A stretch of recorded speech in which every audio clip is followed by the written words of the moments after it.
Como les dije, las personas que es por primera vez que están en la Facu, hay algo que es fundamental. Primero es aprender un poquito cómo funciona la Facu. Así que cualquier cosa me pueden preguntar. Yo no tengo drama de darles una mano. Tienen que entender cómo funciona la Facu porque cómo funciona, me refiero a cómo funcionan las materias, cómo funcionan los exámenes, porque eso es básicamente todo en la facultad. Vos tenés exámenes parciales, tenés exámenes finales, entonces tienen que entender eso para poder fluir por la facu. Sí o sí, eso es algo que hay que entenderlo, porque también la facu es saber cuándo rendir y qué rendir. ¿Sí? Tienen que entender que a veces me conviene rendir una materia y no rendir otra. A veces me conviene... Hay algunas materias que son correlativas. Quiere decir que sí o sí la necesitan para el próximo año. Esas materias que te traban cosas, sí o sí las tienen que sacar. Bioquímica, por ejemplo. Bioquímica te traba parte de la carrera. Entonces vos, esa materia que tiene correlatividades, las tenés que sacar, sí o sí, las tenés que aprobar, sí o sí. Hay otras materias que las aprobás y ya estás. En Bioqui vos tenés que aprobar la materia y podés. Cuando aprobás la materia, podés. Si la materia te sacás entre 4 y 6, ahí aprobaste la cursada, pero tenés que todavía rendir un examen final, que se rinde, no sé, cuando quieras, una vez que te pasan la nota. Una vez que a vos te pasan la nota en el sistema que se llama SIU, vos podés rendir el final. El final es una evaluación con toda la materia. Hay diferentes fechas, vos te anotás por el SIU y lo rendís. No, no hay complejidad, no hay ningún problema. O sea, no, no es que la muerte el final. Si en la materia te sacás 7 o más, se dice que promocionaste la materia. Promocionar significa que no tenés que rendir el final. Entonces te olvidás, que es donde apuntamos nosotros, a promoción. En la materia Bioki hay dos exámenes. Un examen a mitad de año y el segundo examen más en octubre, noviembre, por ahí. Estas dos notas, por ejemplo, si vos querés promocionar, te tenés que sacar entre 7 y 10 en el primero y entre 7 y 10 en el segundo. ¿Sí? Eso es para la promoción. Si vos en uno de estos te sacás un 6, ya está, no vas a promocionar. Por más que en el otro te haya sacado entre 7 y 10. ¿Sí? Ahí ya te cagan. Ahí ya vos decís 6 y ya está, te querés morir. Pero no se preocupen que vamos a intentar promocionar, obviamente. No es difícil, no es tan difícil como dicen. Vamos a practicar un montón de exámenes, un montón de preguntas, cosas que vayan ustedes y rindan y ya está. En el caso de aprobar solamente, van y rinden el examen final. Puede ser en diciembre, puede ser en marzo, puede ser en febrero, cuando quieran. No hay ningún drama con eso. Eso por el lado de las notas. ¿Quedó claro? ¿Quieren consultar algo? ¿No? Lo que tiene bueno cada examen, vieron que hay dos exámenes Profe, parciales. yo tenía una duda. Sí, Juan. Nomás se puede promocionar a la primera fecha, ¿no?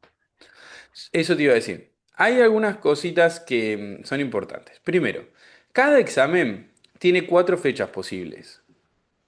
Uno, dos, tres y cuatro fechas posibles. Vos te podés presentar en hasta tres. ¿Qué significa?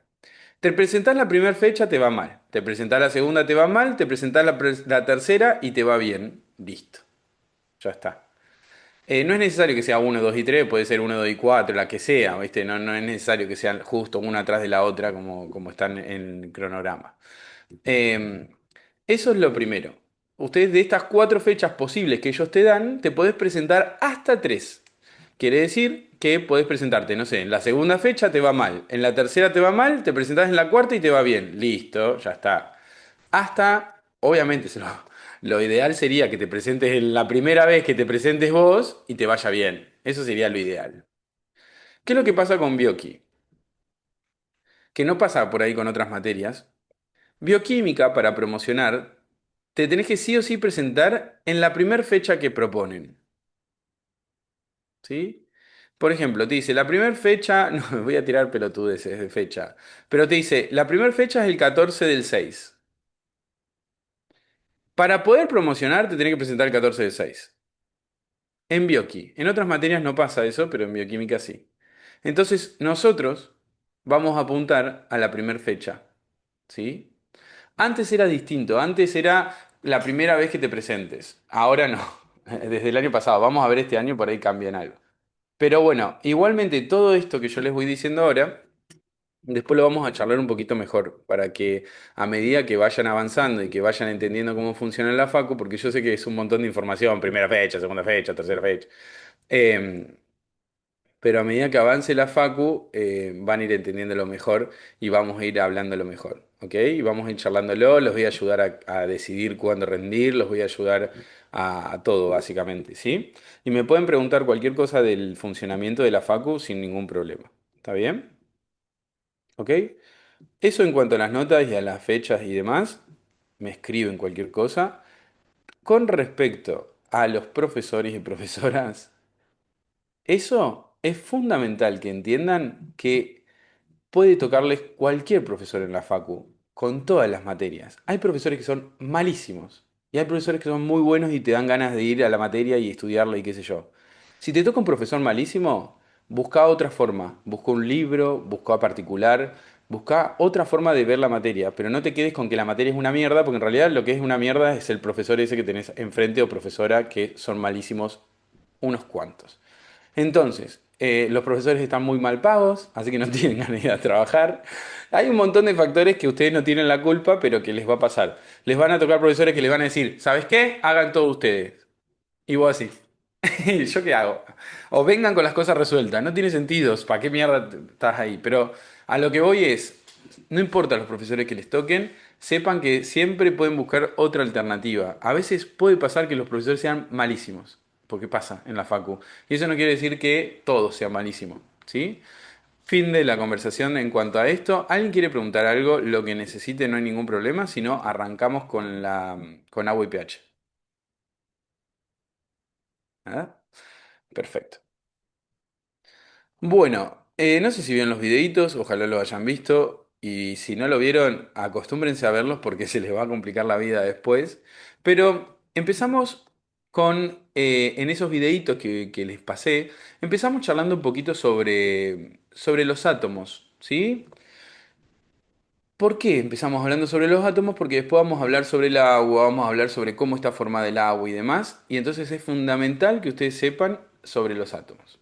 Ustedes están viendo la pantalla, ¿no? ¿Todo el mundo? Sí, perfecto.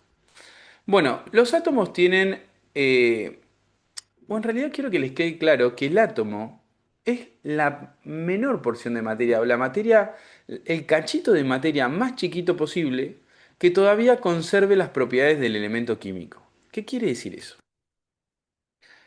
El hierro tiene sus propiedades. Ustedes ven un pedazo de hierro y se dan cuenta que es duro, tiene un color determinado, tiene unas características determinadas. Bueno, el átomo es la menor porción de ese hierro que todavía tiene las propiedades de él. ¿Sí? Eso es interesante, que todavía tiene las características de ese hierro, por ejemplo. Estoy hablando del hierro, pero podría hablar del aluminio, podría hablar de cualquier cosa. El átomo o los átomos tienen una estructura siempre media parecida a todos, pero cambian algunas cositas. ¿Qué tienen? Tienen un núcleo, que es esto que ustedes ven acá en el centro, y alrededor, en diferentes capitas de energía, tienen los electrones que se están moviendo por esas capitas. En el núcleo vamos a poder encontrar los protones. Los protones son partículas que están en el núcleo de los átomos y tienen carga positiva. También vamos a poder encontrar los neutrones, que son partículas que tienen carga neutra por su nombre, ¿sí? Pero también están en el núcleo, y son partículas grandes, son partículas subatómicas, se dice grandes. En cambio, los electrones, que están alrededor del núcleo en las diferentes capas de energía, son partículas mucho más chiquitas, ¿sí? Y que además tienen carga negativa. Hay algo interesante en todo esto, es lo siguiente. Los electrones de la última capa de energía, que sería esta que está acá afuera, se llaman electrones de valencia. Y son muy importantes, porque después son los electrones que a los átomos van a favorecer que los átomos interaccionen entre sí. Por ejemplo, si vos te das la mano con otra persona, se está tocando la piel, que es la capa más externa que tenemos. No te está tocando el riñón, no sé, un ejemplo. Pero no te agarra el riñón para saludarte, te agarra la mano porque tenemos la piel, porque es la capa más externa. Bueno, lo mismo pasa con los átomos. La capa más externa son los electrones de valencia y es lo que se va a tocar cuando los átomos interaccionen entre sí. ¿Está bien? ¿Alguna duda sobre los átomos? Es importante porque ahora vamos a seguir avanzando con... ¿No? Ok. Los átomos pueden interaccionar entre sí, como les expliqué antes, por ejemplo, por enlaces covalentes, que son los que nos interesan más a nosotros hoy en día. Estos son dos átomos, ¿sí? ¿Qué es un enlace covalente? Un enlace covalente es cuando dos átomos se unen porque comparten electrones. ¿Qué es lo que pasa? Un átomo necesita un electrón, otro átomo necesita otro electrón y dicen, che, vos necesitas un electrón, yo necesito un electrón. Listo, vamos a unirnos. Si los dos necesitamos un electrón, vamos a unirnos. Entonces lo que hacen es compartir esos electrones como ven acá en la imagen. Esos electrones, dice, bueno, yo te doy uno, vos me das uno y lo vamos compartiendo. Bueno, eso es un enlace covalente. Estos átomos permanecen unidos entre sí porque están compartiendo electrones, ¿sí? Porque les conviene, porque de esa manera son más estables, porque les faltaba un electrón. ¿Está bien? Hay átomos que necesitan electrones o que necesitan compartir electrones y lo hacen por los enlaces covalentes, ¿sí? ¿Alguna duda del enlace covalente? ¿No? Espero, espero que vayan entendiendo, porque recién arrancamos, Doctor, ¿eh? ¿Sí? se me cortó un poquito. ¿Podrías repetirlo de nuevo? Sí, Creo obvio. que me anda mal la señal. Bueno, no hay problema. Escúchame, yo lo que les decía es que dos átomos que necesitan un electrón, por ejemplo, se cruza dos cloros, dos átomos de cloro. Los átomos de cloro necesitan un electrón cada uno. Entonces entre sí le dice, che, yo necesito un electrón. Y el otro le dice, yo también necesito un electrón. Bueno, ¿qué hacemos? Y vamos a compartir un electrón cada uno. Vos me das uno, yo te doy uno. Listo, perfecto. Comparten ese electrón y quedan unidos mediante un enlace covalente. ¿Sí? Se van haciendo los pelotudos y me van apagando las cámaras, porque no estoy viendo. Les pido por favor, Sí, pues no me se voy a quedar entendió. solo Eh, acá. No, Natalie, vos está bien, está bien. Está bien porque te anda mal, está bien. Pero no me quiero quedar solo, por favor les pido. A partir de la clase que viene ya es obligación prender la cámara, así que ya sépanlo para que se mentalicen. Cuestión. Comparten electrones y estos electrones que comparten hacen que estos átomos permanezcan unidos, se queden juntitos uno al lado del otro. ¿Sí? Perfecto. Ahora, hay diferentes tipos de enlaces covalentes y el que nos interesa a nosotros es un enlace covalente que se llama polar. ¿Por qué? Hay algo que se llama electronegatividad. La electronegatividad es la capacidad que tienen los átomos de atraer electrones hacia ellos. Hay átomos que tienen mucha electronegatividad y atraen mucho los electrones hacia ellos. Por ejemplo, este que está acá. Yo marqué este átomo como que es muy electronegativo. Quiere decir que atrae los electrones con mucha fuerza hacia él. Entonces, ¿qué pasa? Cuando se comparten los electrones en el enlace covalente, esos electrones van a pasar más tiempo cerca de este átomo que del otro. Los electrones van a pasar más tiempo moviéndose cerca del átomo que es más electronegativo que del otro. Como los electrones tienen carga negativa, eso va a hacer que en esta zona haya una nube negativa y en esta zona no. ¿Sí? ¿Se entiende por qué los electrones se mueven más cerca del átomo que es más electronegativo? Porque atrae los electrones con más ganas. Entonces los electrones que están paseando van a pasar más tiempo, van a pasar más tiempo cerca de el átomo más electronegativo. ¿Eso se entiende, chicas? Es fundamental que lo entiendan. A ver, ¿se entiende? Pero es porque tiene más electrones. No, porque tiene más electronegatividad. ¿Qué quiere decir eso? Este átomo atrae los electrones con más fuerza. Fíjate algo, mira. Vamos al caso anterior. Acá, en este enlace covalente, los electrones se mueven un poquito en un lado y un poquito en el otro. ¿Lo ves? Cómo se mueven de manera simétrica de un lado y del otro, cerca de un átomo y cerca del otro. ¿Por qué? Porque estos átomos tienen más o menos la misma electronegatividad. ¿Qué pasa cuando un átomo es más electronegativo? Este átomo que está señalado acá con las flechitas es más electronegativo, quiere decir que atrae electrones con más fuerza que este otro. ¿Sí? Este tiene más fuerza, los atrae, es como si fuera más negativo. Atrae, no es más negativo en realidad, lo que atrae son los electrones con más fuerza. ¿Sí? Atrae los electrones hacia él con más fuerza, porque tiene más electronegatividad. Es una propiedad que tienen los átomos. Este tiene más, tiene bastante más. Entonces, cuando los electrones se comparten, se van a estar moviendo más tiempo cerca de este átomo que del otro. No es como en el caso anterior, que se movían un poquito acá, un poquito acá, un poquito acá, un poquito acá. No, acá es asimétrico ese movimiento. Está todo bien, se comparten, pero pasan más tiempo cerca de este átomo los electrones. Se comparten, pero pasan más tiempo cerca de este átomo. Eso hace que en este átomo haya como una nube electrónica negativa. ¿Por qué? Porque los electrones se mueven más tiempo de este lado y los electrones tienen carga negativa. Entonces vamos a sentir que hay más carga de un lado que del otro. No hay en realidad una carga en sí, pero sí hay una nube, pues los electrones están pasando más tiempo de este lado que del otro. Y por lo tanto, yo me voy a sentir que hay una nube electrónica de este lado y no del otro.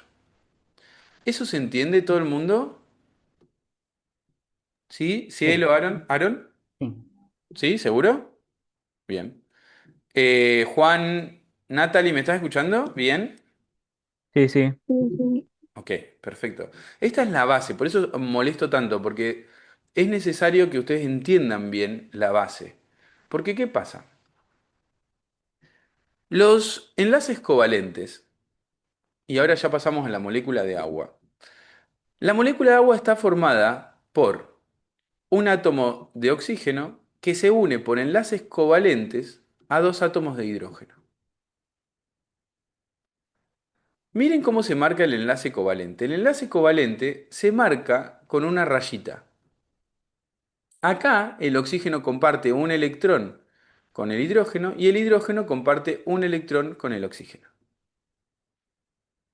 Y eso se marca con una rayita. ¿Sí? Esa rayita me está indicando eso, que el oxígeno comparte un electrón con el hidrógeno y el hidrógeno comparte un electrón con el oxígeno.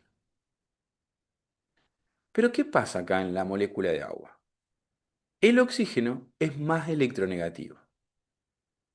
Entonces, estos electrones que se comparten van a pasar más tiempo cerca del oxígeno que del hidrógeno. Estos electrones que también se comparten acá van a pasar más tiempo cerca del oxígeno que del hidrógeno. ¿Por qué? Porque el oxígeno posee mayor electronegatividad. Atrae los electrones con más fuerza. Entonces, sí, estos electrones van a pasar cerca del hidrógeno también. Los van a compartir, pero los comparten desigualmente. Van a estar más tiempo en el oxígeno que en el hidrógeno. Ponele que yo tengo mi vecino. Y mi vecino dice, che, viene una persona a tomar no sé, a merendar. A tomar el té, iba a decir. A merendar. Bueno, ¿me prestás una taza? Sí, te la presto, obvio. La compartimos a partir de ahora. Perfecto. pero mi vecino se queda la taza un mes y yo me la quedo 15 días. Hay una diferencia abismal, desigual de compartir. Y lo mismo pasa acá. El oxígeno se queda los electrones un mes y el hidrógeno se los queda 15 días. ¿Sí? Entonces hay una desigualdad en esa compartir que tenemos. Los electrones se mueven más tiempo cerca del oxígeno que del hidrógeno. Y por lo tanto, eso es lo que hace que en la molécula de agua o que la molécula de agua tenga polaridad. ¿Por qué? Los electrones se mueven más tiempo cerca del oxígeno, por lo tanto acá voy a ver una nube negativa, y como salen del lado del hidrógeno, acá voy a ver una nube positiva. Recuerden que los electrones tienen carga negativa, entonces por eso es que estoy viendo esta desigualdad de nubes, de cargas, ¿sí? Esta desigualdad de cargas se observa porque los electrones tienen carga negativa, y como se mueven más tiempo cerca del oxígeno, como se mueven más tiempo cerca del oxígeno, voy a ver que en el oxígeno hay una nube negativa y en el hidrógeno o los hidrógenos hay una nube positiva. Y es por eso que la molécula de agua es un dipolo. Tiene dos polos, un polo negativo arriba y un polo positivo abajo. ¿Por qué? Porque estos son enlaces covalentes polares. Los electrones no se mueven un ratito acá y un ratito acá, no, se mueven más tiempo cerca del oxígeno que de los hidrógenos. Y eso es la base de la molécula de agua. La molécula de agua es el agua porque tiene esta capacidad, esta propiedad, que es un dipolo. Es lo que le da las características del agua, todas, casi todas. A veces me comp- A veces puede ser que grite con la explicación, pero no es que le estoy gritando a usted, es que yo me pongo así. Pero no estoy gritándoles, ustedes pueden preguntar sin ningún problema. A ver las dudas. El agua es un dipolo, ¿eh? No me van a decir otra cosa porque me muero. El agua es un dipolo, tiene polaridad. Y es por esto, ¿se entiende? Cerca del oxígeno voy a tener una nube negativa y cerca de los hidrógenos una nube positiva. Es un dipolo, ¿sí? Pregunten. No hay preguntas. Miren que este es el momento de las preguntas, ¿eh? Ok. Todas estas pelotudeces que yo hablo, ahora vamos a hacerlas porque en la primera pregunta tienen exactamente esto. Así que ustedes vayan como medio acordándose. ¿Está bien? En la primera pregunta son todas estas cosas, dipolo y Bien, perfecto. Espero que se entienda. Muy bien. Hablamos de la polaridad del agua, pero también tenemos que hablar de la geometría del agua. La geometría es cómo los átomos se disponen en el espacio. Y en el caso de la molécula de agua, tiene una geometría angular, como si fuera un ángulo, ¿lo ven? Eso es fundamental para que todo esto de la polaridad funcione como funciona. ¿Por qué? No sé dónde ponerlos acá arriba, vamos a ponerlos acá. Em, Gracias a que esto es un ángulo, a que esto tiene una geometría angular, se forma un dipolo. ¿Por qué? Porque esta geometría angular me permite que en la parte de arriba de la molécula esté el oxígeno y en la parte de abajo estén los hidrógenos. Entonces los electrones se van hacia arriba porque van hacia el oxígeno y acá arriba tengo una densidad negativa, acá una densidad positiva. Porque es angular. ¿Qué pasaría si la molécula de agua fuese lineal o tuviese una geometría lineal? Fíjense, tendría el oxígeno acá, tendría un hidrógeno acá y tendría el otro hidrógeno acá. Los electrones se moverían hacia el hidrógeno, hacia el oxígeno, perdón. Los electrones se moverían hacia el oxígeno. En el oxígeno tendría una densidad negativa y en cada uno de los hidrógenos tendría una densidad positiva. Esto no es un dipolo. Esto no existe igual, ¿eh? Que quede claro que no existe la molécula de agua lineal, es angular. Pero si fuese lineal, no formaría un dipolo. No serviría para nada el agua, básicamente. Porque fíjate que tengo una carga positiva acá, una carga negativa acá y otra positiva acá. Eso no es un dipolo, no se sabe lo que es. ¿Está bien? Yo tendría otra cosa si fuese lineal la molécula de agua. Pero gracias a que el agua es angular y tiene los átomos con diferentes electronegatividades, se forma lo que conocemos como un dipolo. Eso del dipolo o de la polaridad del agua es gracias a la electronegatividad de los átomos y es gracias a la geometría que tiene el agua, que es angular. Si el agua fuese lineal, ya no se forma un dipolo. Se forma otra cosa que no sé ni cómo se llama. Entonces tienen que acordarse todas esas cosas. ¿Ok? ¿Sí? ¿Alguna duda? Pregúntenme sin vergüenza ni nada, ¿eh? Buah. Otra característica que también tiene que ver con la polaridad del agua es la capacidad que el agua tiene de formar puentes de hidrógeno. Yo supongo que todos ustedes, o casi todos, habrán escuchado en la escuela sobre los puentes de hidrógeno. Los puentes de hidrógeno es algo que puede hacer el agua y también pueden hacer otras moléculas. Así que no se preocupen, nosotros vamos a ver principalmente el agua, pero no quiere decir que solo el agua forma puente de hidrógeno. Hay otras moléculas que lo hacen. Y yo siempre lo comparo con un sanguchito. Me hace acordar al chiquito ese, un sanguchito. Eh, ¿Por qué un sanguchito? Porque siempre en el puente de hidrógeno o el puente de hidrógeno se va a formar cuando el hidrógeno quede en sanguchito entre dos átomos electronegativos. ¿Cuáles son los átomos más electronegativos o bueno, en realidad no más electronegativos, pero que van a formar los puentes de hidrógeno? El flúor, el oxígeno y el nitrógeno. Por ejemplo, fíjate acá, el hidrógeno está unido a un átomo electronegativo, como el oxígeno, e interacciona por puente de hidrógeno con otro oxígeno de otra molécula.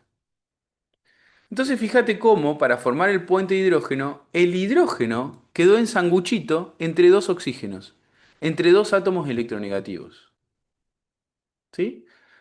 Para formar el puente de hidrógeno, y esto se lo tienen que grabar, el hidrógeno tiene que estar unido a un átomo electronegativo y de esa manera puede interaccionar por puente de hidrógeno con otro átomo electronegativo de otra molécula, en este caso un oxígeno.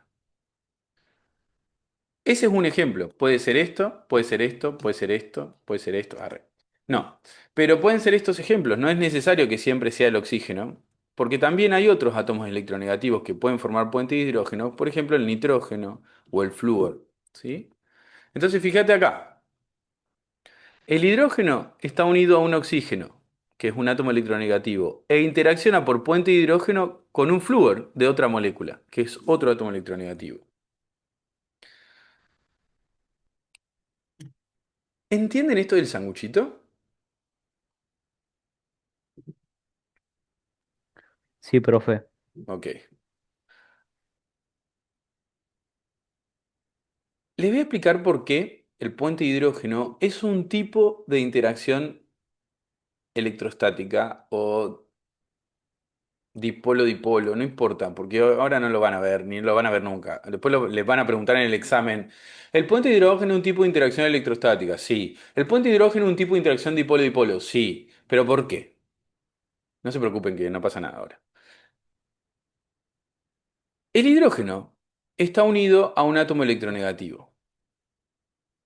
Eso quiere decir que los electrones se van a estar moviendo más cerca del átomo electronegativo y por lo tanto esto va a tener una densidad negativa y el hidrógeno va a tener una densidad positiva, densidad electrónica positiva. Y luego hay otro átomo electronegativo de otra molécula que va a estar atrayendo los electrones hacia él y va a tener densidad negativa también. Entonces lo que está pasando acá es que son cargas las que se atraen. El hidrógeno va a estar con carga positiva en esta unión y va a interaccionar con un átomo electronegativo de otra molécula que está con carga negativa. Miren, vamos a verlo con las moléculas de agua. Nosotros lo charlamos hoy, que por ahí es más simple de ver.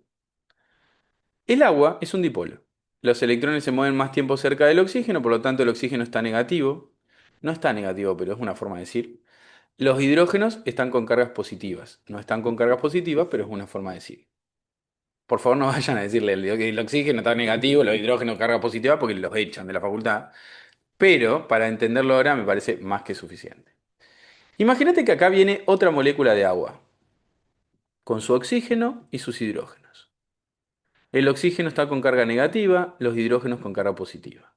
Fíjate qué pasa acá. Los oxígenos están con carga negativa, ¿sí? Ambos oxígenos. Y los hidrógenos están con carga positiva.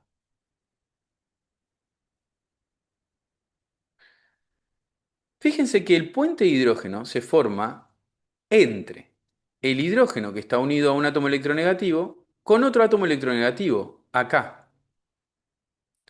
¿Qué es lo que sucede acá? ¿Qué está pasando acá?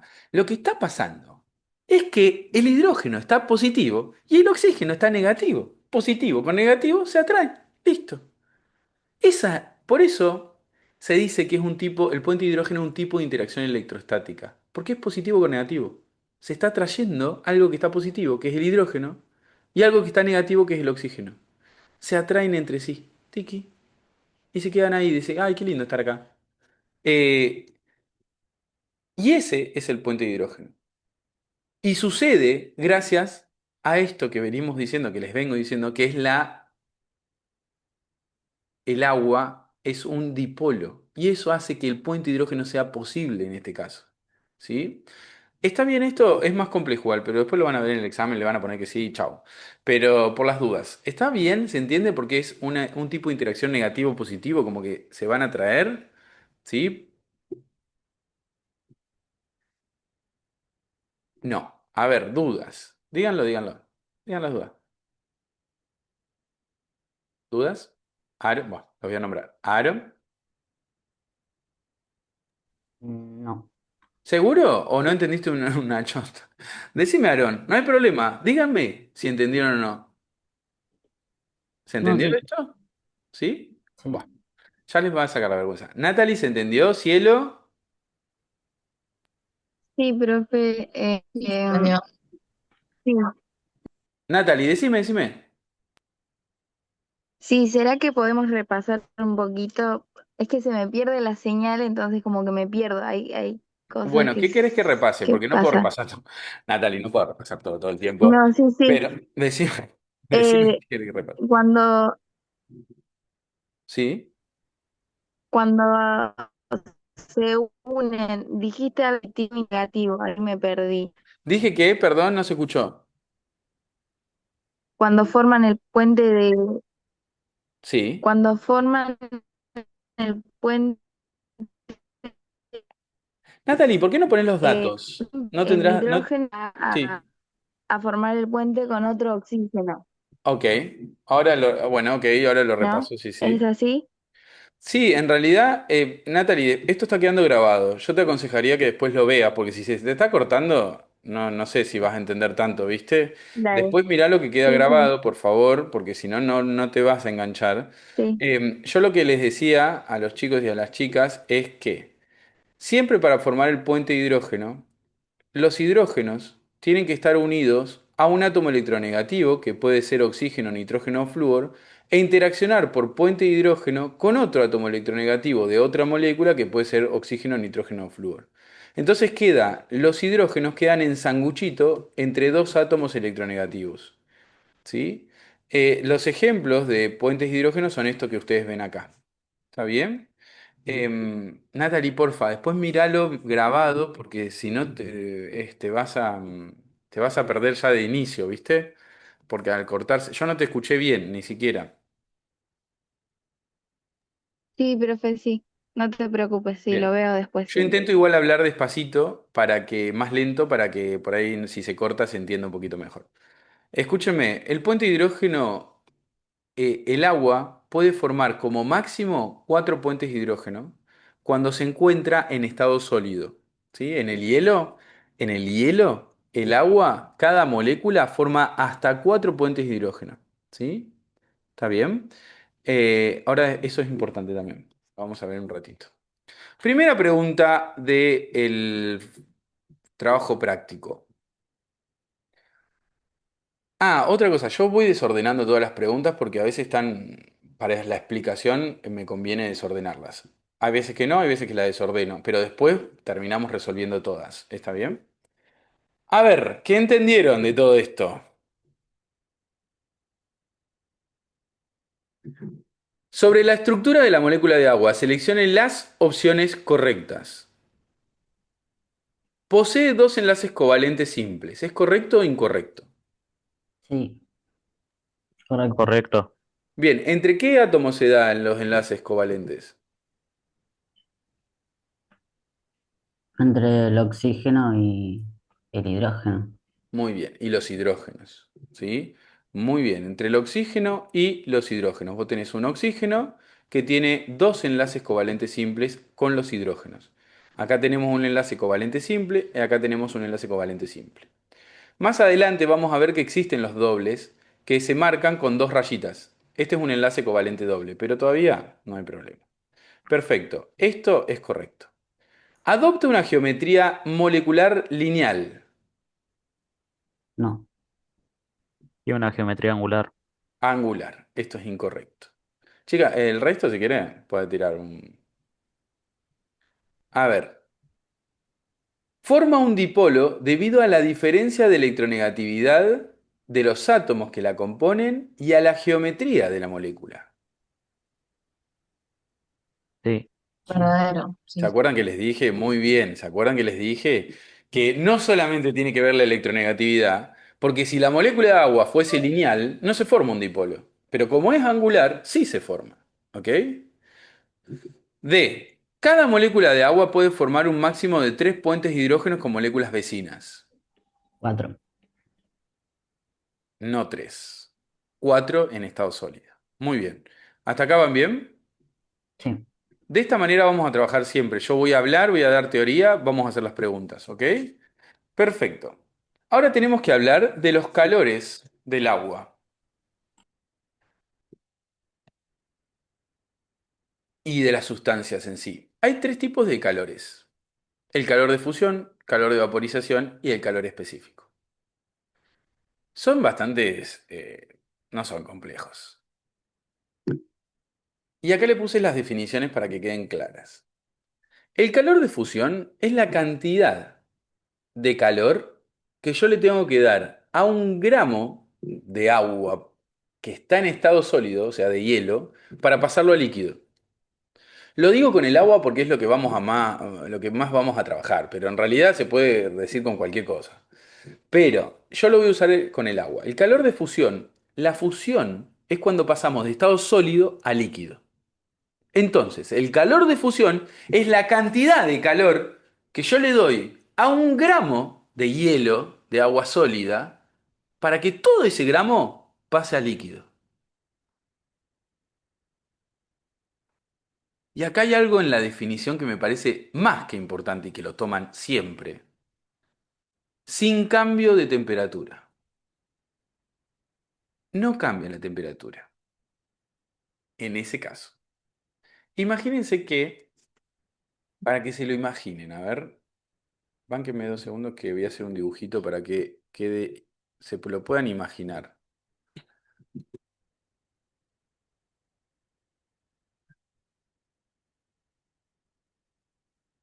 Voy a hacer un dibujito para que se lo imaginen.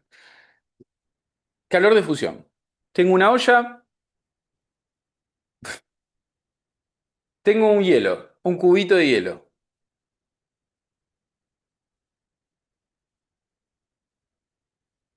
Tengo ¿cómo se llama? Una hornalla. Me había olvidado cómo era. Y la prendo. Tiki, tiki, tiki, tiki. Esa hornalla empieza a calentar, o sea que le estamos dando calor a ese hielo. Ese hielo, con ese calor, se va a transformar de sólido a líquido, se va a derretir, se va a fundir. Y al ratito lo que voy a tener es agua. El calor de fusión es cuánto calor le tengo que dar yo a ese hielo para que se derrita, para que se funda, para que se transforme en agua. Eso es el calor de fusión. Pero ¿saben qué es lo interesante? Acá hay un cambio de estado. Pasamos de sólido a líquido. Y cuando hay cambios de estado, la temperatura no varía. ¿Por qué no varía? Imagínate lo siguiente, imagínate que yo tengo una fuente, una olla que tiene agua. Prendo la hornalla y el agua se empieza a calentar. Empieza a subir su temperatura. Está en 10 grados, 20 grados, 30 grados, 60 grados, 80 grados. Y la saco y me tomo un mate. Pero cuando nosotros tenemos un cambio de estado, como sucede en este caso, la temperatura no aumenta. Porque todo el calor que yo le estoy dando con la hornalla está siendo usado para cambiar de estado, para derretir el hielo. Toda esa energía, porque ese calor es energía, toda esa energía que yo le estoy dando a ese hielito está siendo usado para derretirlo, para romper las interacciones que tienen las moléculas de agua en ese hielo y que se transforme en líquido. Para eso está siendo usado esa energía que yo le estoy dando, ese calor. Y es por eso que no se sube la temperatura. El hielo se derrite, pero no cambia la temperatura del sistema. En cambio, si yo solo tengo agua, prendo la hornalla y el agua empieza a subir su temperatura, hasta que me tomo el matecito. Pero si yo tengo un hielo y le doy calor, esa energía que le doy va a ser utilizada para el cambio de estado, para que cambie de estado de sólido a líquido, de se derrita el hielo, se funda hielo, y no va a subirse la temperatura. Eso es algo que no lo pueden comprobar, o sea, se lo van a tener que creer, pero sí entiendan que hay dos casos diferentes. Uno es un cambio de estado. Cuando hay un cambio de estado, toda la energía que yo les doy está siendo usada para ese cambio de estado, para transformar el hielo en líquido. En cambio, cuando yo tengo solo agua, por ejemplo, la caliento y empieza a calentarse el agua, se empieza a subir su temperatura, se sube, se sube, se sube y chao. ¿Está bien? Ahora en un cachito vamos a terminar de ver eso, pero quiero que les quede claro que el calor de fusión es la cantidad de calor, la cantidad de energía que yo le tengo que dar a un gramo de hielo para que se derrita y se transforme en agua líquida. ¿Sí? Y en ese caso no hay un cambio de temperatura. ¿Sí? Sin cambio de temperatura, porque estoy hablando de un cambio de estado. Y toda la energía que yo estoy midiendo está siendo usada para transformar ese hielo sólido en líquido. ¿Está bien? El calor de fusión es una definición igual, se la tienen que aprender. Calor de vaporización, muy parecido. Es la cantidad de calor que yo le tengo que dar a un gramo de agua líquida para que se pase al estado gaseoso. Y como también acá hay un cambio de estado, no voy a tener cambio de temperatura. ¿Qué es lo que el calor de vaporización? Bueno, yo tengo un gramo de agua líquida. ¿Cuánto calor le tengo que dar a esa agua líquida para que pase al estado gaseoso? Y por último, el calor específico. Esto no tiene que ver con un cambio de estado, es otra cosa. El calor específico es, yo tengo un gramo de agua, ¿cuánto le tengo que dar de calor para subir su temperatura a 1 grado centígrado? ¿Cuánto calor necesita el agua para subir su temperatura a 1 grado centígrado? Eso es el calor específico. Y el agua, en el caso del agua, puede aplicarse un montón de cosas, pero en el caso del agua, tiene elevado calor de fusión, o sea que necesita mucho calor para que el hielo se transforme en agua líquida. Elevado calor de vaporización, necesita mucho calor, mucha energía para que 1 gramo de agua líquida se transforme a estado gaseoso. Y tiene mucho o elevado calor específico. El agua necesita mucho calor para subir su temperatura a 1 grado centígrado. El agua tiene elevado calor de fusión, elevado calor de vaporización y elevado calor específico. Y eso es interesante en cuanto al agua. ¿Por qué? Por los puentes de hidrógeno. La realidad es eso. ¿Por qué el agua tiene elevado calor de fusión, elevado calor? ¿Todo le cuesta? ¿Todo le va a costar? Sí, porque tiene los puentes de hidrógeno. Por eso al agua todo le cuesta. La quiero fundir, la quiero derretir, le tengo que dar mucho calor si lo comparo con otras sustancias. La quiero evaporar, le tengo que dar mucho calor. La quiero calentar, le tengo que dar mucho calor. ¿Sí? ¿Entienden eso? ¿Las definiciones? ¿Sí? ¿Están seguros, no? Ok. ¿Ven que grito y me voy? Nada, los vecinos están re contentos. Por suerte vivo en una casa, pues si no. Dígame, ¿no hay dudas? Natalie, ¿estás escuchando un poquito mejor o no? Sí, profe, sí, Ah, bueno, pobre Natalie. pude entenderme. No, Perfecto, perfecto. Juan, ¿me escuchás? Xiaomi, no sé, Xiaomi. Sí, te escucho, profe. Ah, ¿y venís bien? Sí. Buah, no lo dijo muy, no lo dijo muy convencido, pero bueno. Aaron, ¿venís bien? Sí. No, es que me quedé pensando si me habías preguntado a mí o habías Ah, preguntado a no, otra no, sí, sí, persona. sí. Sí, sí, sí. Hola, ¿me Hola. escuchan? Sí. Soy Jacqueline, está como Xiaomi. Pasa que estoy en el trabajo, estoy escuchando la clase, pero no hablo nada porque estoy escuchando todo. Listo, Pero listo, sí estoy perfecto, entonces. entendiendo. Igual vi los videos ya que vos nos mandaste, estuve Perfecto. estudiando un poco y sí, sí te entiendo. Genial, Después voy entonces. a volver a verlo, pero bueno, por ahora solo escucho. Me hizo a un lado en Perfecto. el trabajo para poder contestarte. Listo, listo, no hay problema. Muchas gracias. Yo apenas termina la clase ya la subo grabada, así que la pueden chusmear por ahí. Dale. Eh, Buenísimo, muchas gracias. Sí, se entiende re bien. joya, genial entonces. Ahora les Sí. hago Sí, perdón. Ah, pensé qué cosa. Ahora les hago una pregunta. Hay algo simple, ¿no? De la vida. Un ejemplo de la vida. Nunca hacían esto, pero bueno. Tengo un vaso que tiene agua y tengo, a su vez, una varilla de hierro. Estas dos cositas me las olvido al sol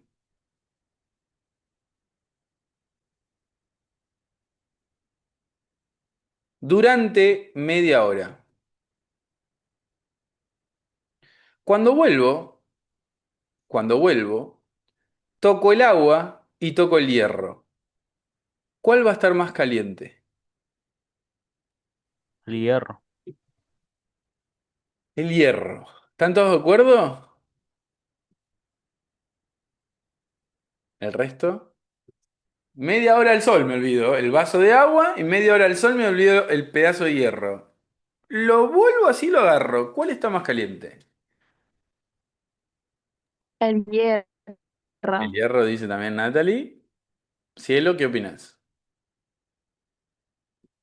Sí, el hierro para mí también. Ok. ¿Aaron? No, no sé. Escúchenme. Claramente va a ser el hierro. No lo vas a poder ni agarrar de lo caliente que va a estar de la media hora al sol. Y eso se explica con el calor específico. El hierro tiene un calor específico muy chiquitito. Entonces ya le damos un poquito de temperatura, un poquito de calor, un poquito de energía del sol. Y el hierro sube su temperatura. Voy a agarrar el hielo y va a estar recaliente. Porque, ¿qué pasó? El sol le dio energía, le dio calor. Y esa energía fue utilizada para que el hierro suba su temperatura. Pero como el hierro tiene un calor específico muy bajito, lo que sucede es que al toque se recontra calienta, sube su temperatura mucho. En cambio el agua, el sol también le va a dar calor, pero tiene un calor específico muy alto. Eso quiere decir que por más que el sol le dé calor, le dé energía, el agua no va a subir mucho su temperatura. Imagínate que si no, no nos podríamos meter a las piletas que están al sol. Se calienta, obviamente que se calienta el agua, porque ya está, es la energía esa que está entrando, se va a calentar, pero no como un hierro, ¿sí? No como el pedazo de hierro que va a estar recaliente, no lo voy a poder ni agarrar con la mano. ¿Eso se entiende? ¿Sí? Tiene que ver con el calor específico. El hierro tiene un calor específico muy bajito. Y por lo tanto, con un poquito de calor que le dé el sol, ya se calienta, sube su temperatura. En cambio, el agua tiene un calor específico muy alto. Entonces, por más que el sol le dé energía, el agua le cuesta subir su temperatura. Por lo tanto, cuando yo vuelvo después de media hora, el hierro va a estar muchísimo más caliente que el agua, por los calores específicos. ¿Sí? Perfecto. Todo se relaciona con la vida. Eh, no sé si todo, pero bueno. Em, Acá le dije una tablita comparando diferentes cosas, ¿sí? Si cambia la temperatura, si hay cambio de estado, en los diferentes calores de fusión, vaporización y calor específico. Para que lo tengan como resumen. Em, Perfecto.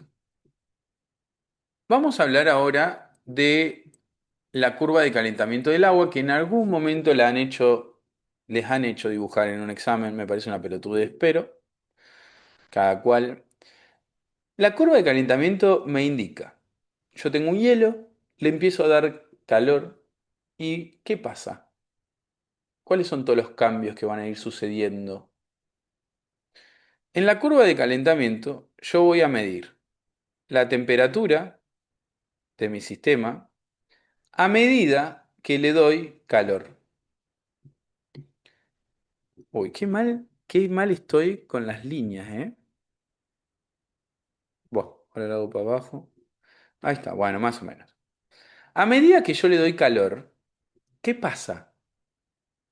Imagínate que tenés un hielo y agarrás ese hielo y lo pones en la hornalla.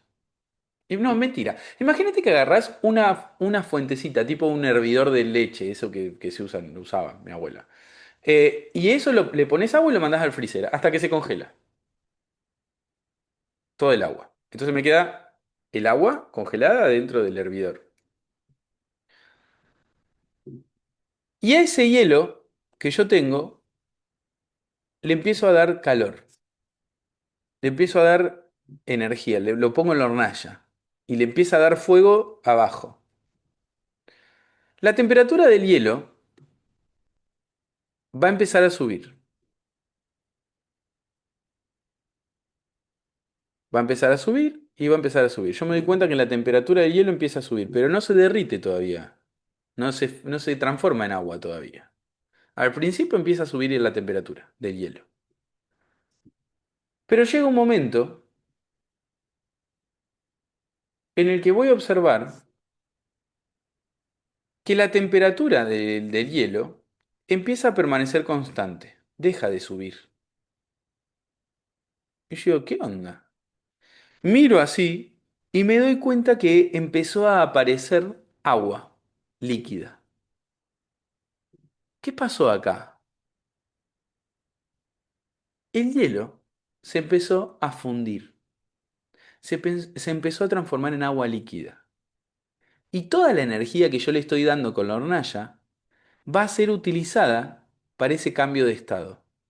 Por eso es que la temperatura no siguió subiendo. La temperatura subió, subió, subió, hasta que el hielo empezó a derretirse. Cuando el hielo se empieza a derretir, la temperatura permanece constante, porque toda esa energía que yo le estoy dando con el fuego está siendo usada para que cambie de sólido a líquido.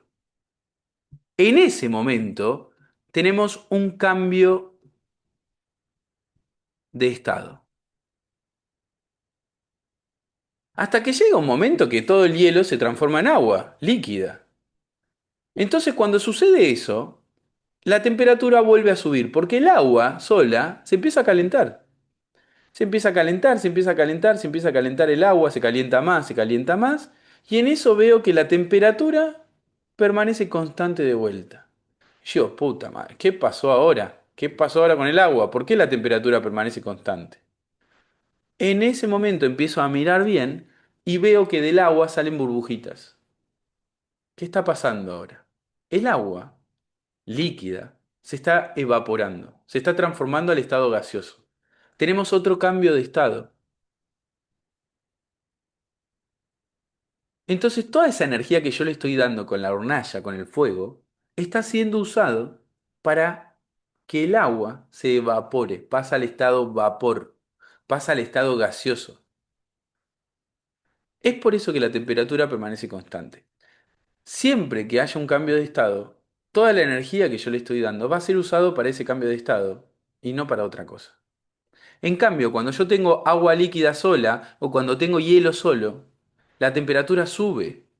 ¿Por qué? Porque solamente tengo una sustancia y si la quiero calentar, la puedo calentar, como calentamos el agua para el mate, chicos y chicas. ¿Sí? Pongo el agua en la hornalla y se calienta, porque es agua. Ahora, cuando sucede un cambio de estado, las temperaturas permanecen constantes. Mi pregunta para ustedes es, ponen el agua para hacer unos fideos. Esperamos que el agua hierva. ¿A qué temperatura hierve el agua? A 100 grados. 100 grados, más o menos. Si la dejo 3 horas hirviendo, ¿a qué temperatura va a estar el agua?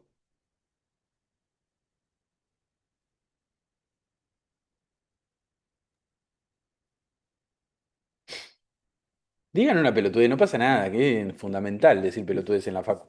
Así que digan tranquilos, dale. ¿Qué pasa ¿Y si no la se dejo? evapora ya Bueno, y ponele que está tengo 3 horas? bastante agua y la dejo 3 horas hirviendo. ¿A qué temperatura va a estar después de las 3 horas? A 100. A 100. Bueno, A 100. Y eso no es magia, chicos y chicas. Es que toda la energía que yo le estoy dando con la hornalla está siendo utilizada para pasar al estado de vapor. Entonces la temperatura del agua no cambia. No va a cambiar. Porque toda esa energía que yo le estoy dando está evaporando el agua. Está pasando del estado líquido al estado gaseoso. Entonces no va a cambiar. La puedo dejar 15 horas al agua hirviendo, que va a estar en 100 grados. ¿Sí? No es que si yo cuanto más la dejo hervir, más caliente está. No, todos sabemos que el agua, una vez que hierve, queda a 100 grados aproximadamente. No importa si la dejo 1, 2, 3, 4 horas. Está a 100 grados. Y eso se debe a que en ese momento hay un cambio de estado. Estamos acá. ¿Sí? Estamos pasando de líquido a gaseoso. Una vez que todo el agua se evaporó, el vapor sí se puede seguir calentando si ustedes quieren, porque es solo vapor, no hay ningún problema. Una vez que tengo solo vapor, se puede calentar más. Y eso es importante. El vapor cocina mucho más rápido que el agua líquida caliente, porque el vapor puede alcanzar mayores temperaturas que el agua sola, el agua líquida. ¿Sí? Entonces, por ejemplo, yo hiervo una papa o cocino una papa en agua hirviendo y cocino una papa en vapor, ¿qué se hace más rápido? ¿Alguien cocinó en vapor o no cocinó nada? No cocina nadie. Bueno, empiezan a cocinar porque están haciendo la licenciatura en nutrición. No, mentira. Eh, pero, la puta madre, nadie cocinó nada en vapor. Se cocina más rápido la papa en vapor. Gracias, Juan. Gracias. La papa en vapor se cocina mucho más rápido. Cualquier comida en vapor se cocina más rápido porque el vapor puede o tiene más temperatura que el agua hirviendo. El agua hirviendo está en 100. Chao. El vapor puede calentarse mucho más que el agua que tenemos para hacer los fideos o hacer la papa. ¿Sí? ¿Alguna duda de la curva de calentamiento que quieran preguntar?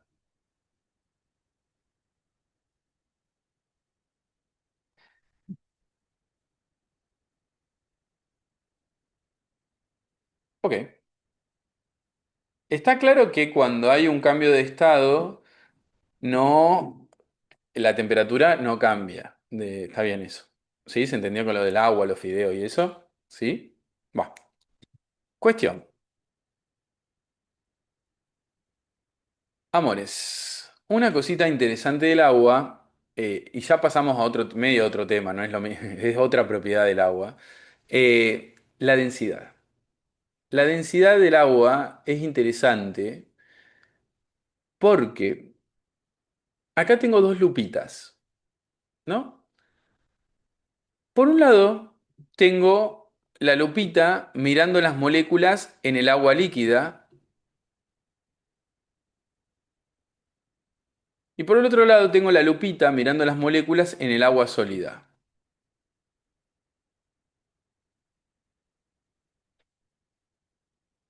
Fíjense qué diferencia, ¿no? ¿Qué ven? ¿Qué ven?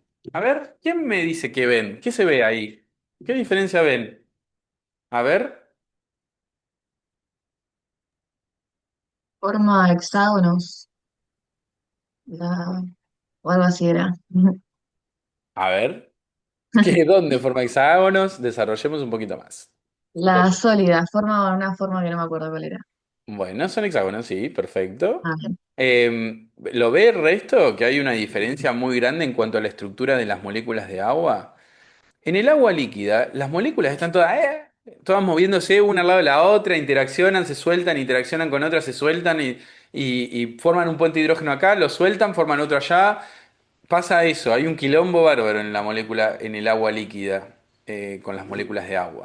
En cambio, en el agua sólida o el agua sólida tiene una estructura cristalina. Quiere decir que adopta una estructura muy ordenada y se queda así.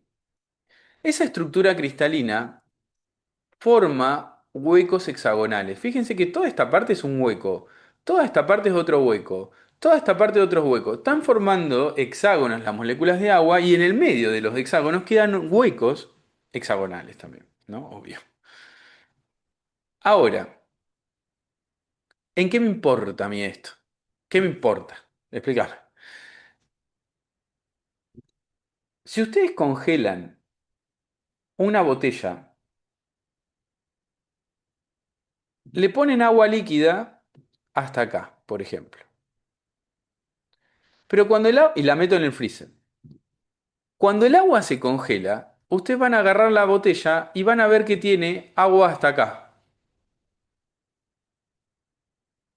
Y eso es por los huecos hexagonales que tiene el hielo. El agua sólida tiene huecos hexagonales y ocupa más volumen. ¿Sí? ¿Se entiende esto hasta acá?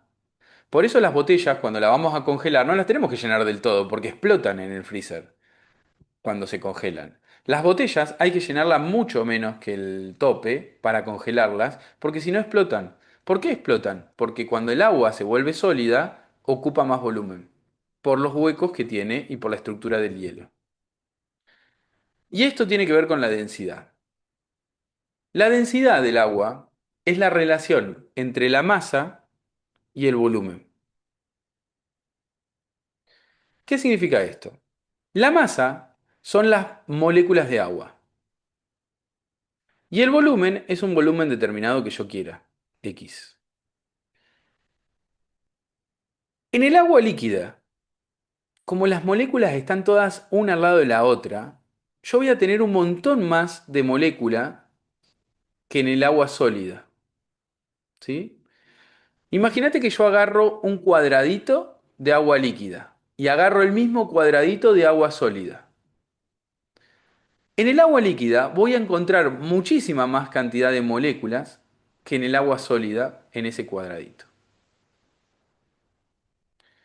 Quiere decir que en el agua líquida voy a tener mayor cantidad de masa, porque voy a tener más cantidad de moléculas por unidad de volumen, que en el agua sólida. ¿Por qué? Por la estructura del agua sólida. El agua sólida, cuando yo agarro un cuadradito de agua sólida, voy a agarrar menos cantidad de moléculas y por lo tanto menos cantidad de masa. Lo que le da la masa es la cantidad de moléculas. Si yo tengo muchas moléculas de agua, tengo mucha masa. Si tengo pocas, tengo pocas. Entonces, repito esto para que quede claro. Si yo agarro un cuadradito de agua líquida y agarro el mismo cuadradito de agua sólida, en el agua líquida voy a tener mucha más cantidad de moléculas porque están todas una al lado de la otra y por lo tanto voy a tener más cantidad de masa en ese cuadradito. En cambio, en el agua líquida, por su estructura, por sus huecos, voy a encontrar menos cantidad de moléculas en ese cuadradito y por lo tanto menos cantidad de masa por unidad de volumen. Ese cuadradito es un volumen determinado. ¿Sí? Yo le estoy diciendo, agarro esto acá y agarro lo mismo acá, para que más o menos comparemos. ¿Sí? Imagínense que tenemos una cubetera y tenés un huequito de la cubetera con hielo y el huequito de al lado con agua líquida. En el agua líquida voy a tener más cantidad de moléculas que en el huequito que está el hielo.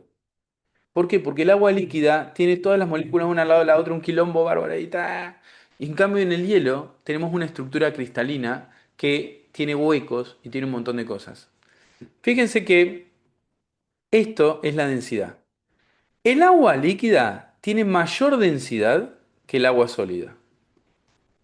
El agua sólida tiene menor densidad que el agua líquida, y es por la cantidad de moléculas que podemos encontrar. En el agua líquida tiene mayor densidad que el agua sólida porque tengo más moléculas en un mismo cuadradito. En cambio, el agua sólida tiene menos moléculas en un mismo cuadradito. ¿Sí? ¿Y esto qué es lo que hace? Que el hielo flote.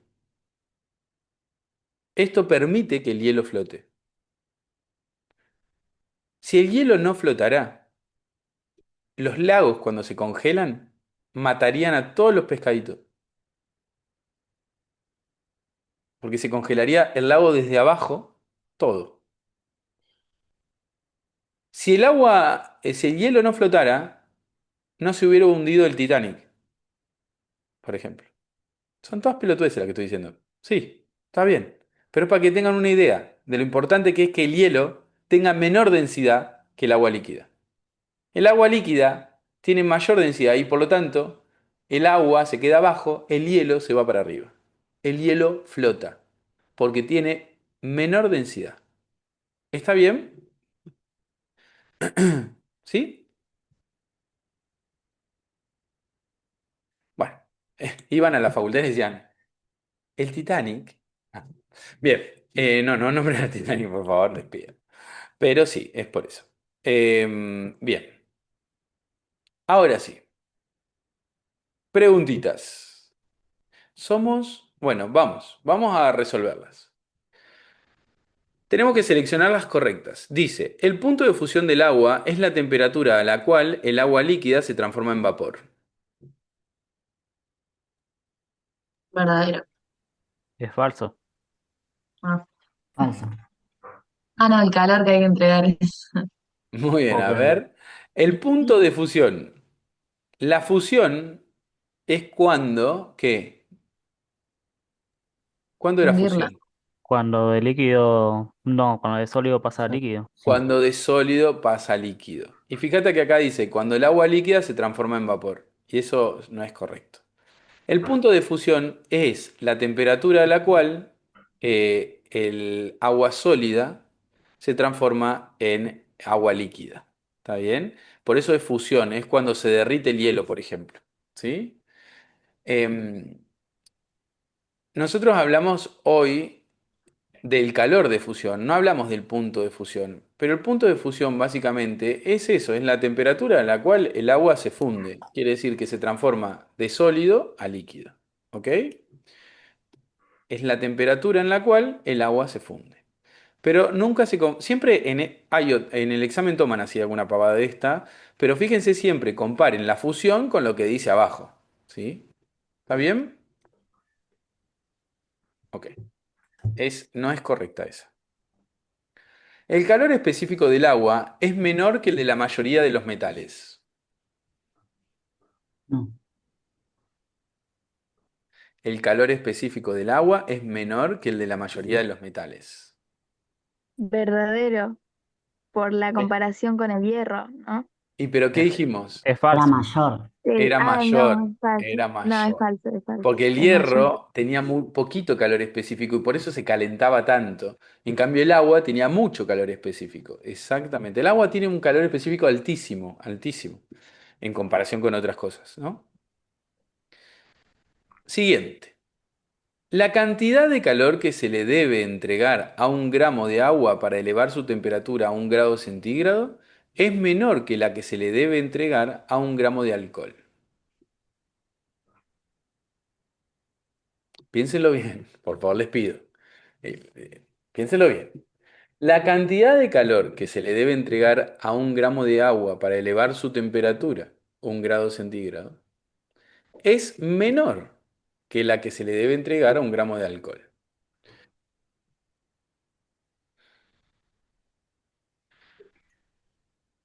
¿De qué estamos hablando acá cuando hablamos de cantidad de calor para elevar su temperatura? ¿De qué estamos hablando? Calor específico. Muy bien. Entonces, la cantidad de calor que se le debe entregar a 1 gramo de agua para elevar su temperatura a 1 grado centígrado es menor que el que se le debe entregar a 1 gramo de alcohol. Yo creo que es falso, porque el agua tenía elevado. Muy bien, perfecto. Perfecto. Esto es falso, pero ¿por qué? Por el simple hecho que yo les dije que el agua tiene mucho calor específico. Mucho. Más que otras cosas. Más que el alcohol, más que el hierro. ¿Sí? El agua tiene un elevado calor específico, más que otras cosas, que otras sustancias. Yo creo que acá les puse una tablita, si no me equivoco. Acá está, mira. Fíjate que el agua tiene un calor específico de 1 y el alcohol de 0,58 y el hierro de 0,11 y la plata de 0,056, por ejemplo. El plomo 0,031. Bueno, hay diferentes, pero fíjense cómo el agua es el calor específico más alto que vamos a encontrar. ¿Sí? ¿Se entiende? Ok, muy bien. Siguiente. La cantidad de moléculas de agua por unidad de volumen que tiene el hielo es mayor a las del agua líquida a 4 grados centígrados. La cantidad de moléculas de agua por unidad de volumen que tiene el hielo es mayor a las del agua líquida. Falso. Falso. ¿Qué dijimos hoy? El hielo tiene todos huecos. Nunca va a tener más cantidad de moléculas que el agua líquida. ¿Sí? Esto es incorrecto. Muy bien. A ver, mientras coexista o coexisten agua pura y hielo en un vaso, la temperatura del sistema permanece constante. Es O falso. agua y tengo hielo.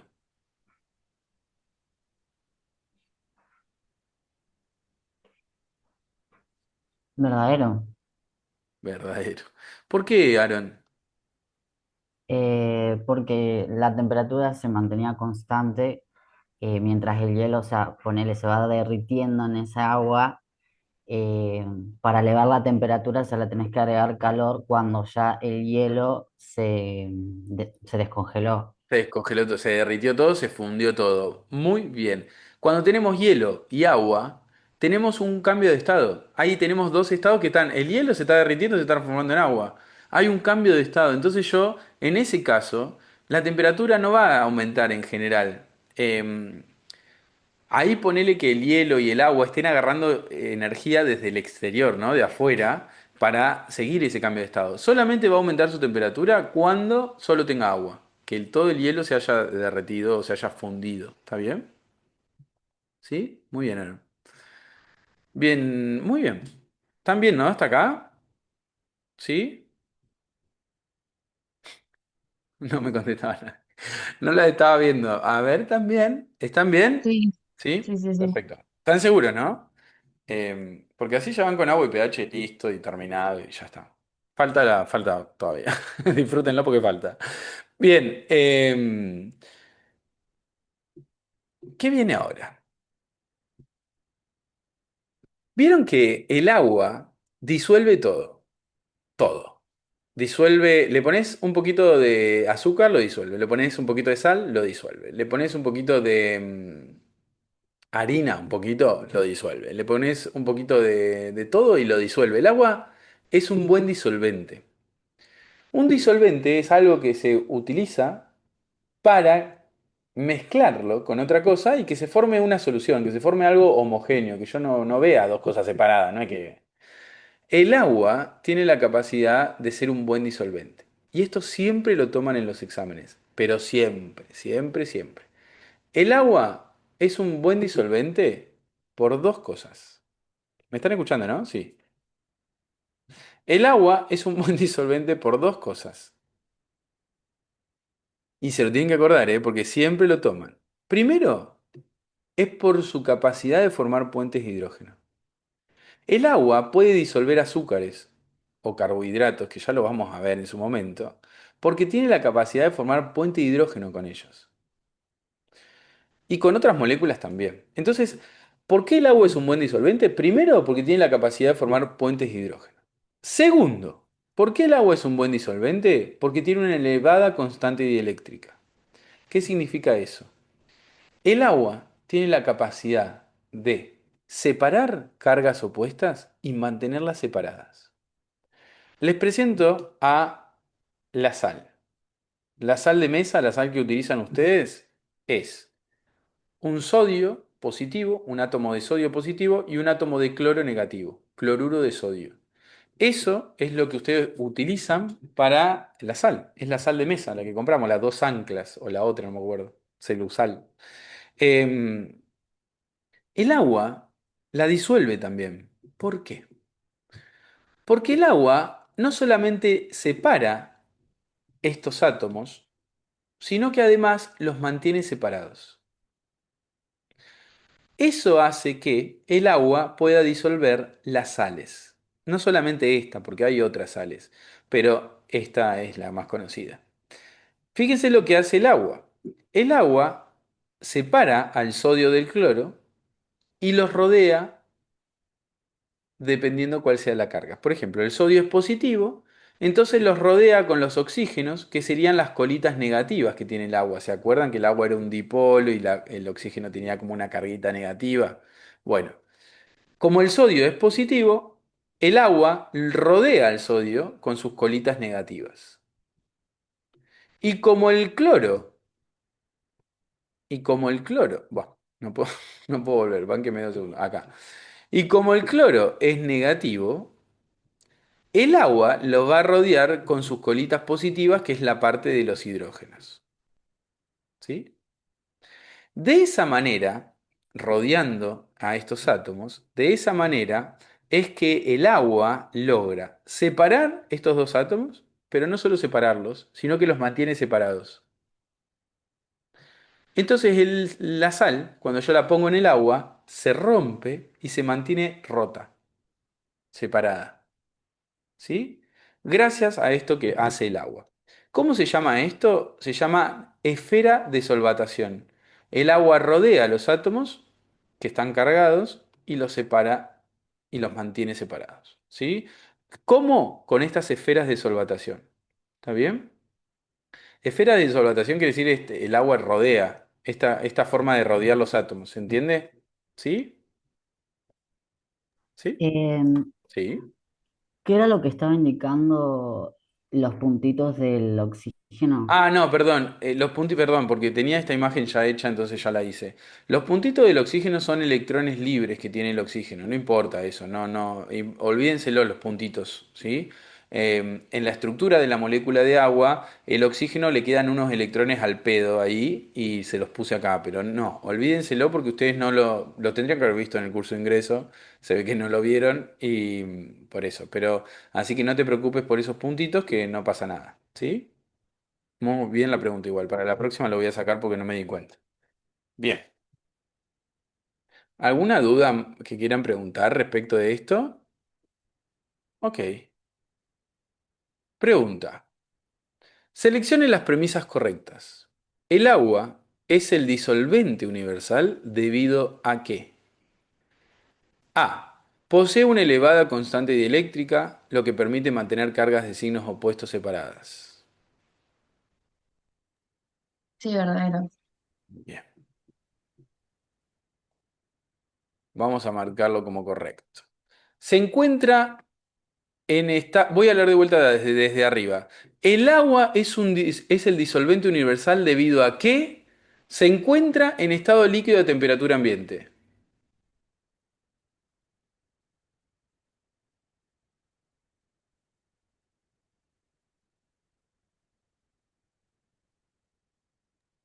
O sea, es verdad, pero no por eso es disolvente. Eso, quiero que quede claro. Es verdad, eso, en la temperatura ambiente el agua está líquida. Ahora, no tiene que ver con que sea un disolvente, un buen disolvente. Eso yo se los dije antes.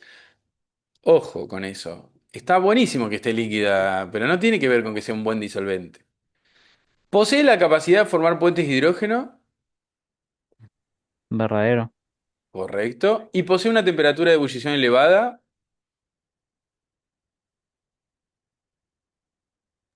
verdadero. Incorrecto. Ah, El agua es un buen disolvente por dos cosas. Primero, elevada constante dieléctrica. Segundo, forma puentes de hidrógeno. Nada más. No importa si está a temperatura ambiente líquida, no importa si tiene un elevado punto de ebullición, no importa si tiene un elevado calor específico para lo de disolvente. Es un buen disolvente por dos cosas nomás. Porque tiene una elevada constante eléctrica y porque además tiene la capacidad de formar puentes de hidrógeno. ¿Sí?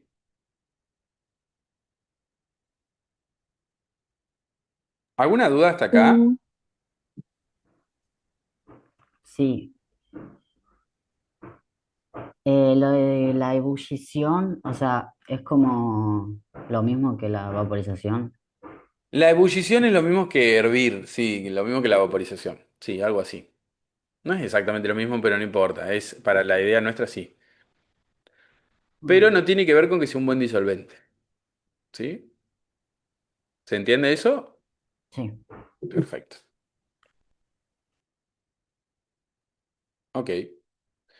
Este de investigar y otro lo vamos a dejar para después. Seguramente se lo subo grabado, es una pavada, pero está muy bueno, pero les voy a quemar el cerebro ya con todo. Tenemos que pasar a un tema diferente. No nos falta mucho, pero es potente. Todas las clases son potentes, quiero que sepan. Por eso que yo les pido que vean los videos teóricos antes, porque ya el cerebro, con que vea algo antes, es diferente que ver todo en el momento, ¿vieron? Como que si el cerebro va procesando las cosas antes, no es lo mismo que verlo todo junto en un rato, ¿sí? Pero bueno, espero que hayan visto los videos, si los vieron genial, si no, aprendan a verlos porque es fundamental que el cerebro no se canse en estas clases que son potentes. Em, Tenemos que empezar con la parte de pH. Algunos por ahí lo vieron, otros no.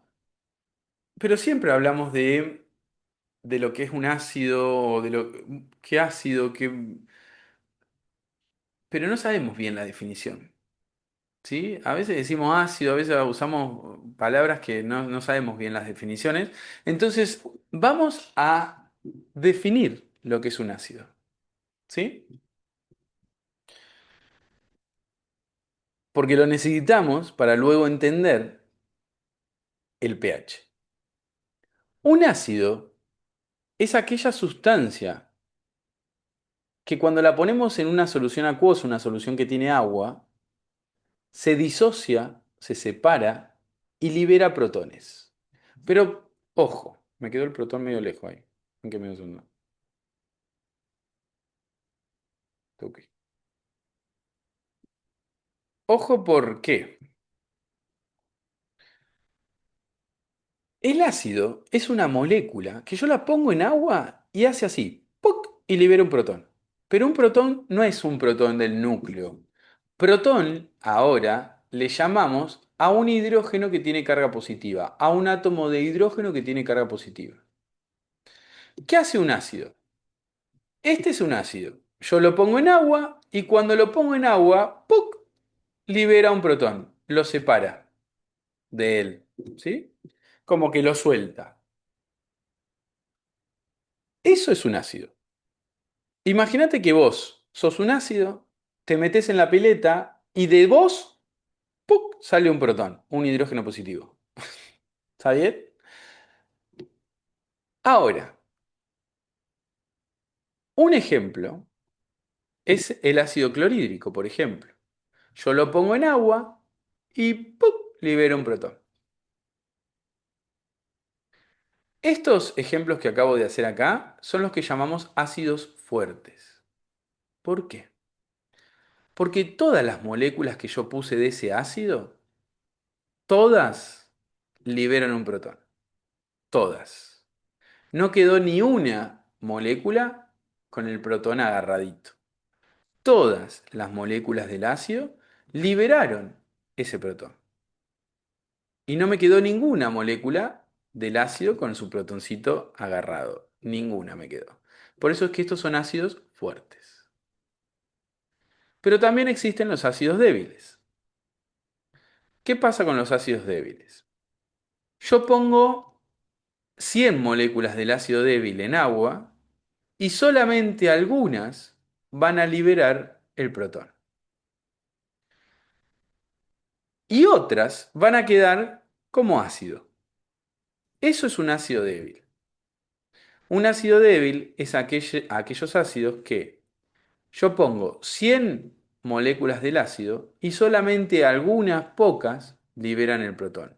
Por ejemplo, puse 100, 10 liberaron un protón y 90 se quedaron en forma de ácido.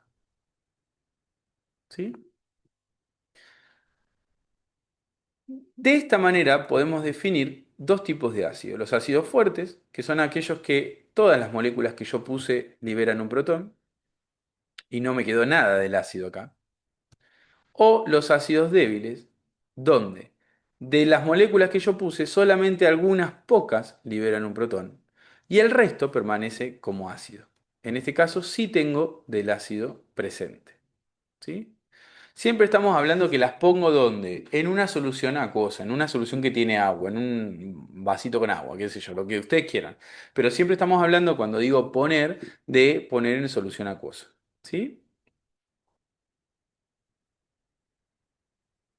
Bueno. ¿Alguna duda del ácido? Si quieren preguntar, pueden preguntar sin ningún problema. Esta es una definición. ¿Qué quiere decir eso? Que ustedes se las tienen que aprender, no les queda otra opción más que aprendérselas, ¿sí? Em, de ácido, ácido en sí, ácido fuerte y ácido débil. Esta definición es de Arrhenius. Es la definición de ácido según Arrhenius. Ahora vamos a ver otra cosa que también se define, que son las bases. Las bases, según Arrhenius, son aquellas que cuando yo las pongo en agua liberan oxidrilos, que son estas cositas que ustedes ven acá. Un oxidrilo es un oxígeno que se une a un hidrógeno y tiene carga negativa. Ahora, existen las bases fuertes, donde todas las moléculas de la base que yo pongo desaparecen porque se liberan un oxidrilo. Por ejemplo, el hidróxido de sodio. Si yo pongo 10 moléculas de hidróxido de sodio en agua, las 10 moléculas se van a disociar y van a liberar un oxidrilo. En el caso de las bases fuertes, no me queda nada de la base enterita, digamos. Todas las moléculas se separan, se disocian y liberan un oxidrilo. En cambio, las bases débiles, lo que va a suceder, y me faltó la animación, es que yo voy a tener la base débil, pongo 100 moléculas de la base y solamente algunas van a liberar un oxidrilo. Por ejemplo, de las 100 que yo puse, 90 se quedan como la base y solamente 10 liberan el oxidrilo. Eso es una base débil. ¿Sí? Ok. Es muy parecido a los ácidos. Y estas son las bases según Arrhenius. Pero ahora tengo que ver las bases y los ácidos según otra persona, dos, Bronsted y Lowry, que definieron estas dos cosas en conjunto. Un ácido es aquella sustancia que cede protones, que le da protones a alguien, hidrógenos positivos, y la base es aquella sustancia que agarra protones, hidrógenos positivos. Bronsted y Lowry definieron a los ácidos y las bases en conjunto. Y entonces lo que sucede es lo siguiente. Yo tengo un ácido que va a ceder un protón y tengo también una base que es la que va a agarrar ese protón. Fíjense que lo que sucede es esto. El ácido es aquella molécula que libera el protón y es captado por una base, y la base es aquella molécula que agarra el protón y se lo queda. ¿Lo ven ahí? Este es el ácido, ¿por qué? Porque fíjate que inicialmente el ácido tenía ese protón, pero fíjate que acá ya no lo tiene más. La flechita me indica que ocurrió algo, ocurrió alguna transformación. Y en esa transformación, fíjate cómo el ácido se quedó sin su protón. Quiere decir que claramente este es el ácido. Claramente, porque fíjate cómo acá tiene un hidrógeno y acá ya no lo tiene. Quiere decir que en algún momento desapareció ese hidrógeno. Y las sustancias que ceden protones, que los liberan, son ácidos. Entonces, esta tenía un protón, un hidrógeno positivo, lo liberó. Por lo tanto, este es el ácido.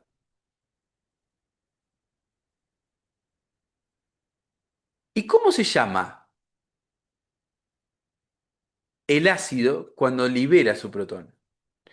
Fíjese que acá tenemos el ácido con su protón y acá está sin su protón. Bueno, tiene un nombre también que se llama base conjugada.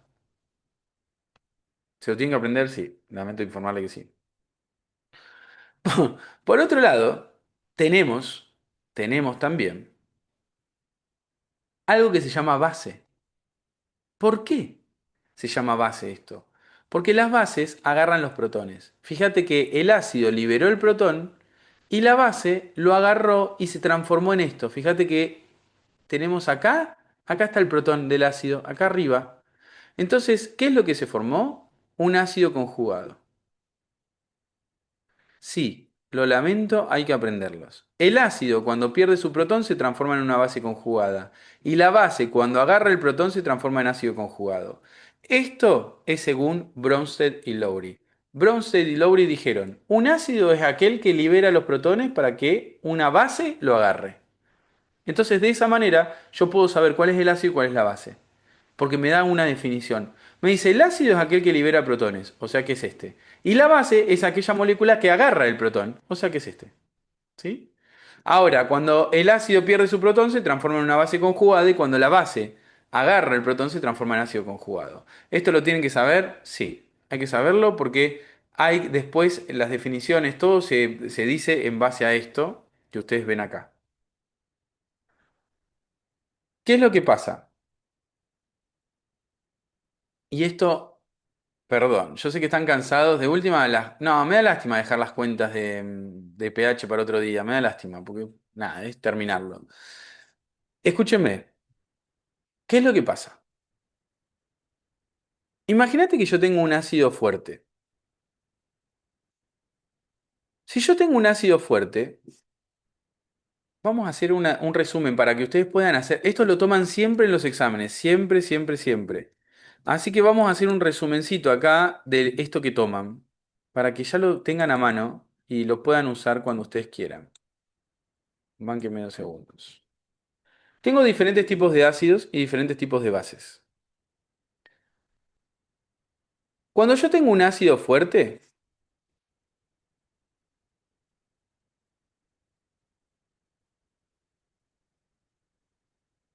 y lo pongo en agua, todas las moléculas de ese ácido, pero todas, desaparecen porque todas liberaron un protón. Entonces, cuando tengo un ácido fuerte, no me queda nada de moléculas del ácido, nada, porque todas liberaron un protón, pero sí me voy a encontrar en esa solución de agua, voy a encontrar la base conjugada y los protones. Cuando yo tengo un ácido débil, algunas moléculas del ácido se van a transformar en la base conjugada, pero otras moléculas del ácido quedan como ácido débil. Entonces, en el caso del ácido débil, puedo encontrar en el agua moléculas del ácido y moléculas de la base conjugada. ¿Por qué les digo esto? Es una regla. Si tengo el ácido fuerte, no encuentro moléculas del ácido, solo de la base conjugada. Si tengo un ácido débil, encuentro tanto moléculas del ácido como de la base conjugada en la solución que yo lo puse. Si yo agarré un ácido fuerte y lo puse en una solución, no voy a encontrar moléculas del ácido, solo de la base conjugada.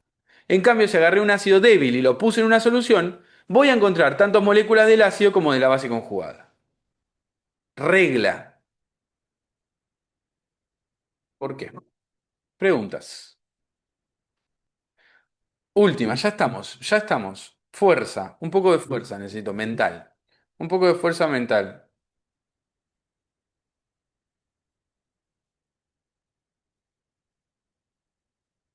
Sobre los ácidos y las bases, seleccionen las opciones correctas. Cuando un ácido fuerte se disocia en agua, la solución resultante carece de moléculas del ácido sin ionizar, quiere decir sin separarse.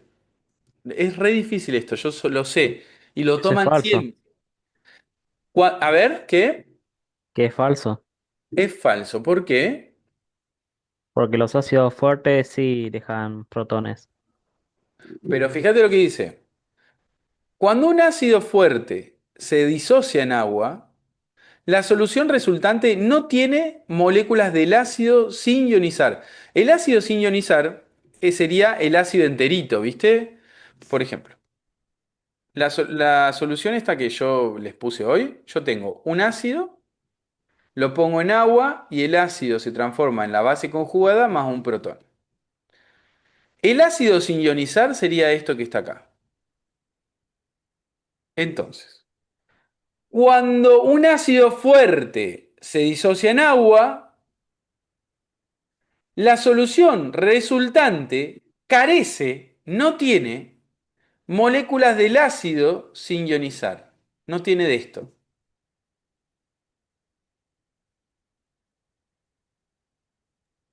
Sí, es verdadero. Es verdadero. Recuerden que el ácido fuerte yo lo pongo en agua y todo el ácido desaparece.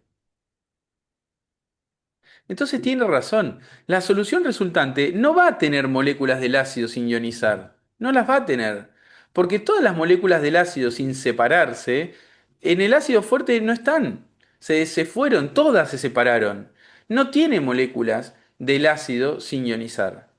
¿Sí? La solución resultante carece de moléculas del ácido sin ionizar. Es verdadero, porque esto es un ácido fuerte. Estamos hablando de un ácido que yo pongo el ácido, pero todas las moléculas del ácido se ionizan o se disocian y liberan un protón. Todas. No me quedó nada del ácido sin ionizar. Entonces está bien, porque dice carece. Carece quiere decir no tiene moléculas del ácido sin ionizar. No es fácil, yo lo sé.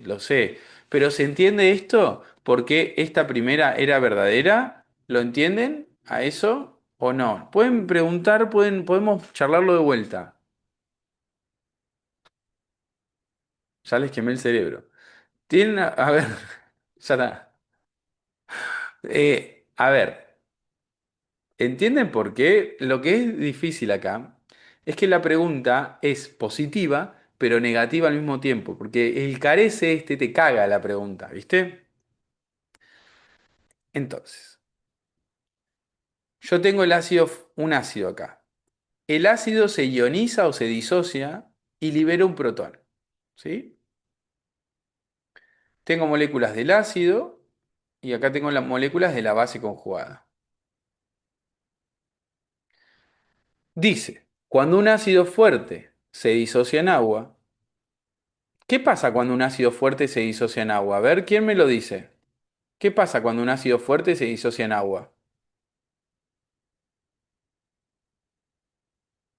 ¿Qué pasa? Todas las moléculas liberan un protón.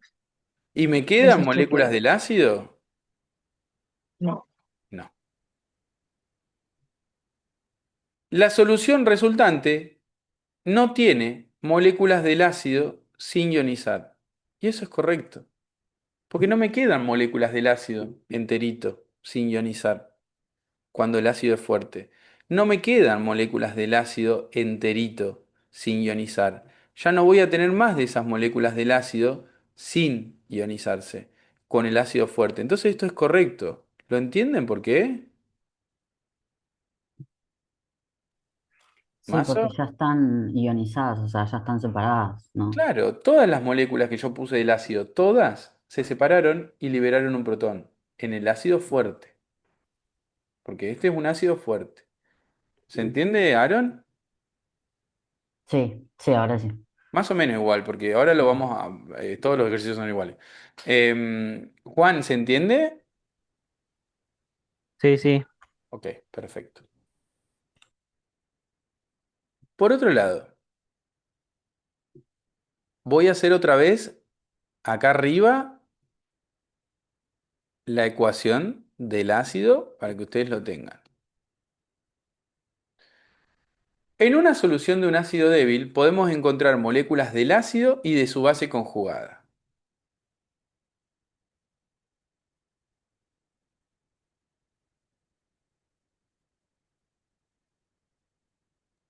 Es verdadero. ¿Por qué? Porque liberaban un protón, pero algunos se quedaban con el protón. Muy bien.